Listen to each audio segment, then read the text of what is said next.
పార్వతి పార్వతి పెద్దబాబు గారు అర్జెంట్ గా డెటాల్ తీసుకురా. ఏం చేస్తారు పెద్దబాబు గారు? వెళ్ళి తీసుకురా పార్వతి. అయ్యో అన్ని బాత్రూమ్ లో ఉన్నది పెద్దబాబు గారు. ఇక్కడ ఏం చేస్తున్నారు పెద్దబాబు గారు? ఎక్కడ పార్వతి? అయ్యో పెద్దబాబు గారు ఏమైంది? డెటాల్ ఎందుకు పెద్దబాబు గారు? ఏమైనది? అరే అరే పెద్దబాబు గారు ఏం చేస్తున్నారు? అరే పెద్దబాబు గారు పెద్దబాబు గారు ఏం చేస్తున్నారు పెద్దబాబు గారు?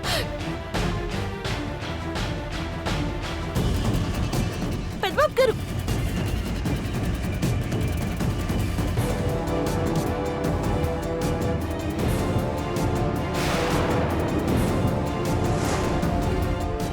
పెద్దమ్మాయి గారు ముద్దటినారని డెటాల్తో సెంప కడిగేసుకున్నారు పెద్దబాబు గారు.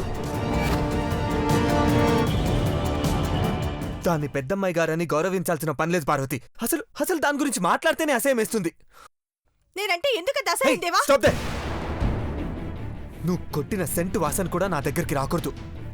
ఈ పని మర్చి మాత్రం నీ దగ్గర నీ పక్కన నీ చంకలో ఉంటే నీకు హ్యాపీగా ఉంటుంది కదా? అవును అవును, ఇప్పుడేంటంట? గట్టిగా కేక్ లేకండి పెద్దబాబు గారు, ఎవరైనా ఇంటి గొడవ అవుతుంది. ఓహోహో, నువ్వు ఎలా చెప్తా అలా వింటాడే. ఎందుకే? ఏ మందు పెట్టావు?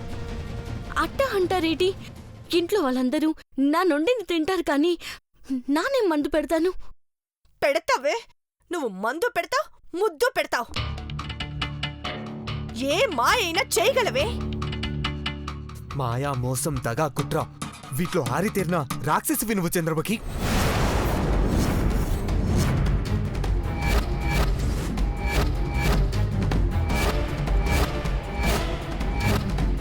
నేను చంద్రముఖినని నిరూపించాలని మీరు ఎన్ని ఎత్తులు వేసినా ప్రయోజనం లేదు దేవా. అంతా మర్చిపోయి నన్ను నీలో సగభాగంగా స్వీకరిస్తేనే నీకు ప్రశాంతత దొరుకుతుంది. అది జరగని పని. నిన్ను నేను తాకలేనన్నావు, కానీ ఇప్పుడు నీ చెంప మీద ముద్దు పెట్టాను. అలాంటిది నీతో కలిసి కాపురం చేయలేననుకుంటున్నావా? పెళ్లి చేసుకుంటే కాపురం చేస్తారు. అంటే నువ్వు నన్ను పెళ్లి చేసుకోలేదా? నా మెళ్ళ ఉన్నది తాళి కాదా? నీకు పెళ్లి జరిగింది. నీ మెడలో మా అమ్మ తాళి వేసింది. ఆ తాళిని నేను తాకను కూడా లేదు. ఆ తాళిని పట్టుకోవాల్సి వస్తే అది నీ మెడలో వేసే ఉరితాడే అయి ఉంటుంది. నువ్వేంటే మధ్యలో? నువ్వు ముద్దు పెడితే ఏం అవ్వలేదు, కానీ నేను ముద్దు పెడితే డెటాల్తో కడిగేసుకుంటున్నాడు. ఏయ్, నవ్వుతున్నావేంటే? నా బాధ నీకు అంత ముచ్చటగా ఉందా? ఈయన గారికి పని మనిషి నచ్చిందా? పార్వతి కేవలం పని మనిషి కాదు, ఆ విషయం తెలుసుకో. అది నచ్చితే నచ్చింది, చూసి ఆనందించు, అంతవరకే. కానీ కాపురం చేయాల్సింది నాతో. నువ్వు ఇంకేమన్నా చెప్పాలా? ఇంకేమన్నా అబద్ధం చెప్పాలనుకుంటే చెప్పేయి. నేను చూడాలనుకుంటున్నాను నన్ను మోసం చేయడానికి నువ్వు ఎంత నీచానికి దిగజారగలవు అని. ఎందుకు ఆలియా, ఎందుకు నువ్వు ఇలా చేసావు? నీకు తెలుసు కదా నానమ్మ తర్వాత నీ ఒక్కదానిని కదా నేను పూర్తిగా నమ్మేది. ఏమన్నావు నువ్వు? ఈ మధ్య అన్నిటినీ మర్చిపోతున్నావా? అది చాలు. వాటిలో ఉన్న శక్తి విషయాన్ని గ్రహించి మనకు వివరిస్తాయి.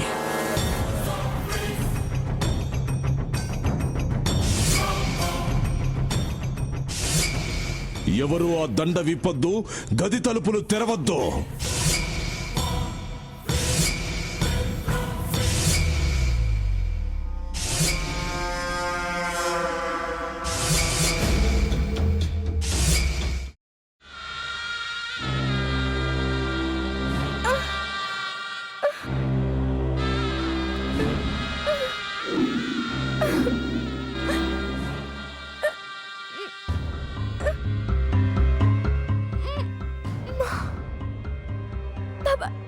వద్దు బాబాయ్, నేను చేయొద్దు బాబాయ్, ప్లీజ్ బాబాయ్.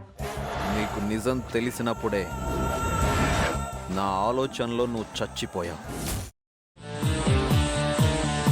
అబ్బా ప్లీజ్ కొంచెం తినండి ప్లీజ్. భీమారావు గారు మీరా? ఇగో మీరా కాదు సక్కుబాయ్. అవును, మీ పనామే లేచిపోయిందని చెప్పి కంప్లైంట్ ఇచ్చినావు కదా. రేయ్, ఆయన కంప్లైంట్ ఇచ్చింది లేచిపోయిందని కాదు, కనిపించడం లేదు అని. అచ్చా, అట్లానా? సరే మేడం. ఇడియట్. ఆ వంట మనిషి పేరేంటన్నారు? రత్తాలు మేడం. ఏం పెద్ద మంచి, నీ వంట మంచిని కూడా మేడం అని పిలుస్తావా? రేయ్ హాఫ్ బ్రెయిన్,